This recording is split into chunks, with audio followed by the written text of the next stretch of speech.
Me'daga tegmaydigan mazali olmali pirog tayyorlaymiz. Qani ketdik. Bismillah deb xona haroratidagi margarin yoki saryog'ga tuxum solamiz, shakar solamiz, un solib, razrixitelь solib, xamir qorib olamiz.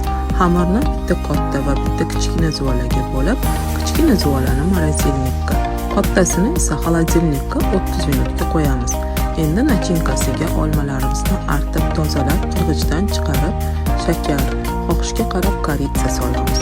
Katta zuvalamizni olib, maxsus qolipni saryog' bilan chetlarini yog'lab olamiz va xamirni chetlarini ozgina ko'tarib, yoyib chiqamiz. Nachinkani solamiz. Ustiga kichkina zuvalani qirg'ichdan chiqarib olamiz va oldindan qizdirilgan duxovkaga 35-40 minutlarga o'rta olovda pishirishga yuboramiz.